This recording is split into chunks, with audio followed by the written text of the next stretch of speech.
नमस्कार साथियों, मैं अपना यूट्यूब चैनल गवर्नमेंट टीचर में आपका स्वागत करता हूं। मैं आपके लिए आज सीटेट का संपूर्ण सिलेबस लेकर आया हूं। इसमें मैं ये बताऊंगा कि आप सीटेट की तैयारी कैसे करें, इसका पाठ्यक्रम क्या है, क्या क्या पढ़ना है, इसमें कितने प्रश्न आते हैं, कौन कौन सा टॉपिक है, ये सारी आज मैं आपको इस वीडियो के माध्यम से बताऊंगा। और इसी तरह मैं धीरे धीरे इसकी जितनी भी टॉपिक है उसका मैं एक एक करके वीडियो लाऊंगा। बस आप लोग मेरे साथ बने रहिए। तो चलिए शुरू करते हैं। सीटेट, जिसको केंद्रीय शिक्षक पात्रता परीक्षा भी कहा जाता है। इस परीक्षा का जो मकसद है वो आप लोग जान लीजिए। बीएड करने के बाद आपने कितने अच्छे ढंग से उसकी पढ़ाई की है और आपने क्या योग्य हैं, आप एक शिक्षक बनने के लायक हैं। इसके लिए जो हमारी सरकार है केंद्र की, उसने जो है एक मिनिमम क्वालिफिकेशन तय किया है, जिसे आपको एक मानदंड के तहत आपको इसे पास करना होता है। तो इसके लिए जो है केंद्रीय माध्यमिक शिक्षा बोर्ड को इसका एग्ज़ाम की जो संपूर्ण तैयारी है और जो एग्ज़ाम लेने का कंडक्ट कराने का जिम्मा सौंपा गया है।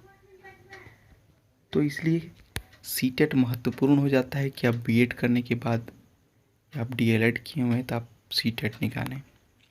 परीक्षा में प्रश्नों की कुल संख्या कितनी होती है ये जान लेते हैं। तो परीक्षा में प्रश्नों की कुल संख्या होती है 150। प्रत्येक प्रश्न पर सही आंसर देने पर आपको मिलेंगे 1 अंक।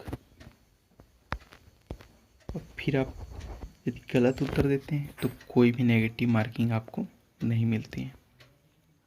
तो आप निश्चिंत रहें इसके लिए। अब पास करने के लिए जो योग्यता है वो है 60%, यानी कि 150 टोटल क्वेश्चन होते हैं। तो उसमें आपको एक जनरल कैटेगरी वाले को शायद 90 लाना होता है और ओबीसी को 80 या 85 के आसपास लाना होता है शायद। ये मैं कंफर्म नहीं हूँ, लेकिन मैं आगे की वीडियो में बताऊँगा। लेकिन आप भी जानते हैं जो 60% मिनिमम आपको लाना होता है। हम लोग देखते हैं प्रश्न पत्र 1, जो कक्षा 1 से 5 तक के लिए ली जाती है। इसमें पहला जो है बाल विकास और शिक्षा शास्त्र। बालकों का विकास कैसे होता है, और शिक्षा शास्त्र यानी कि शिक्षण जो पद्धति है जो हम लोग पढ़ाते हैं वो किस ढंग से पढ़ाना है, उसमें क्या समस्या है, परीक्षा जो ली जाती है उसमें क्या प्रॉब्लम आता है, उसे कैसे लेना है, इन सारी चीज़ों को हमें पढ़ना है। विकास जो होता है बालकों का उसे पढ़ना है। फिर दूसरी जो है भाषा वन। भाषा वन में ऑप्शनल होता है जिसे आपको लेना होता है।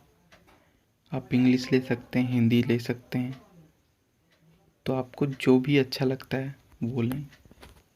भाषा 2 में भी आपको जो भी अच्छा लगता है वो ले सकते हैं, ये भी ऑप्शनल होता है। जो आपको आसान लगे वही लें, हिंदी लें, इंग्लिश लें या कोई भी क्षेत्रीय भाषा लें, संस्कृत ले सकते हैं। गणित जो है 1 to 5 की जो सीटेट की परीक्षा होती है उसमें अनिवार्य होता है, इसे आपको देना होगा। पर्यावरण अध्ययन भी अनिवार्य है, इसे भी आपको देना होगा।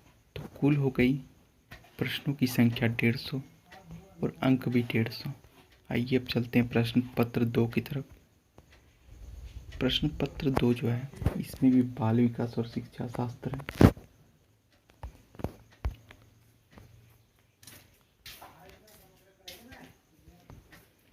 इसमें 30 अंक। और फिर जो है भाषा 1, इसमें भी वही प्रावधान है कि आप किस भाषा को लेंगे, ये ऑप्शनल है। आप हिंदी ले सकते हैं, इंग्लिश ले सकते हैं, जो आसान लगे वो लें।